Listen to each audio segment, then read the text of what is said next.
একজন পুরুষ তার স্ত্রীকে অত্যন্ত ভালোবাসত, অত্যন্ত সুন্দরী মহিলা।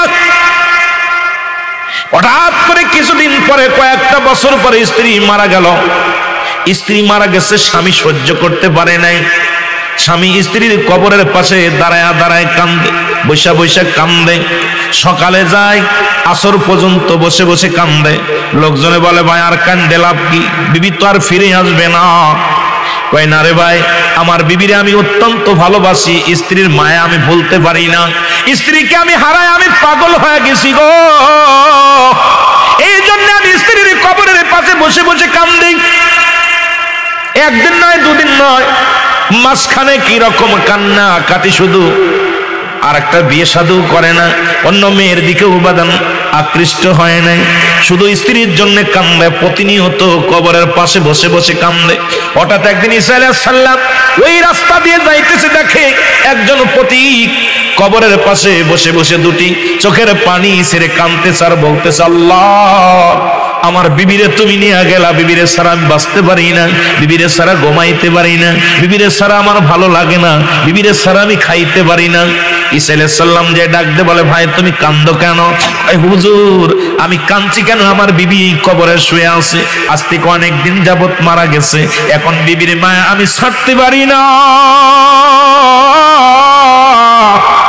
আমি ঘুমাইতে পারি না, খাইতে পারি না, চলতে পারি না, আমার বিবির জন্য আমারে নিয়ে যাও, আমি চলে যাব। আমারে কেন আমার আল্লাহ নেয় না? আমার বিবির কাছে আমারে কেন নেয় না? না হয় বিবিরে ফিরা দাও, না হয় আমারে নিয়ে যাও। জোরে জোরে চিল্লায়া বলা যাবেন আল্লাহু আকবার। ঈসা নবী ডাকতে কয়, বাইরে তুমি তোমার বিবির এত ভালোবাসো? কয় হুজুর আমার বিবির চেহারা দেখলে, আমার বিবির চেহারা আমি ভুলতে পারি না। আমার বিবিকে এত রূপ যৌবন আল্লাহ দান করেছিল গো, তারা দেখলে আমি না দেখলে পাগল হয়ে যাই। তুমি যদি আমার বিবির একটু ফিরা দিতা, উঠা দিতা, সারা জীবন কৃতজ্ঞতা তোমার কাছে থাকতাম।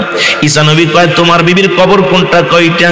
তখন ঈসা আলাইহিস সালাম বলে, আমার আল্লাহ আমাকে একটু অলৌকিক ক্ষমতা তুমি আর একটু দিয়া দাও, আমি ওনাকে কবরের কবর থেকে উঠায়া দিই। সঙ্গে সঙ্গে কবরটার বলতে থেকে বলছে, কবরবাসী ওঠো। সঙ্গে সঙ্গে উঠে গেছে। ঈসা আলাইহিস সালাম যখন ডাক দিছে, কবর থেকে উঠছে। উঠলে দেখে একটা বেটা মানুষ, তার নাক মুখ দিয়ে আগুন বাইর হচ্ছে, মাথা দিয়ে আগুন বাইর হচ্ছে, কান দিয়ে আগুন বাইর হচ্ছে, চোখ দিয়ে আগুন বাইর হচ্ছে, গাল দিয়ে আগুন বাইর হচ্ছে, পুরো দেহটার মধ্যে মুসলমান সাপ জড়া রয়েছে। ঈসা আলাইহিস সালামকে দেখা পর শুনে চিনে ফেলেছে, বলছে লা ইলাহা ইল্লাল্লাহু ঈসা রূহুল্লাহ। আপনি ঈসা নবী, জোরে জোরে চিল্লায় বলো মারহাবা। ঈসা আলাইহিস সালাম ডাক দে কয়, ঈসা আলাইহিস সালাম ডাক দে কয়, বাইরে এ তো একটা পুরুষ মানুষ, তুমি বললা মহিলা, তুমি বললা তোমার স্ত্রী কবরে শুয়ে আছে, এই যে দেখি একটা মহিলা।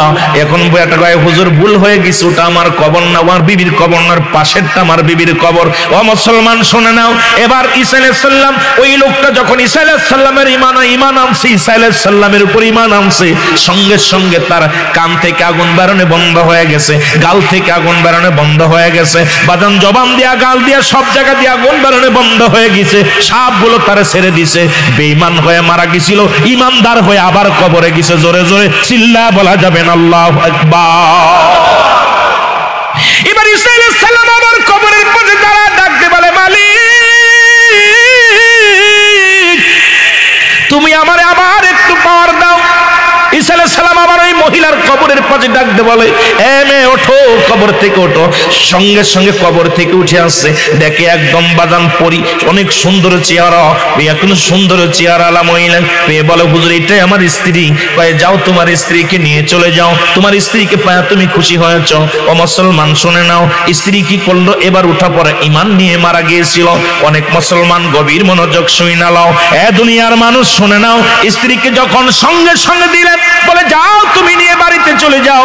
বাড়িতে যা বিবিরে কয়, বিবিরে আমি আজ কটা দিন তোমার কবরের পাশে কাঁদতে কাঁদতে বড় ক্লান্ত হয়ে গেছি, একটু আমার রেস্টের দরকার, আরামের দরকার।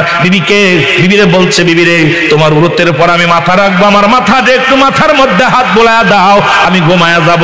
বিবি মাথার মধ্যে হাত বোলায়া দেয়, আর ওই লোকটা ঘুমায়া গেছে। ঈসা নবীর উম্মত ঘুমায়া গেছে। বাবারে গমের মধ্যে যখন এমন গম ঘুমাইছে, 2টা দিন শুধু গমের মধ্যে আছে, ক্লান্ত হয়ে গেছে। এমন সময় এক রাজপুত্র ওই বাড়ির ওই রাস্তা দিয়ে আগমন করতেছিল, ওই রাজপুত্র ওই মহিলাটাকে দেখে পাগল হয়ে গেছে, মহিলাও রাজপুত্রকে দেখে পাগল হয়ে গেছে।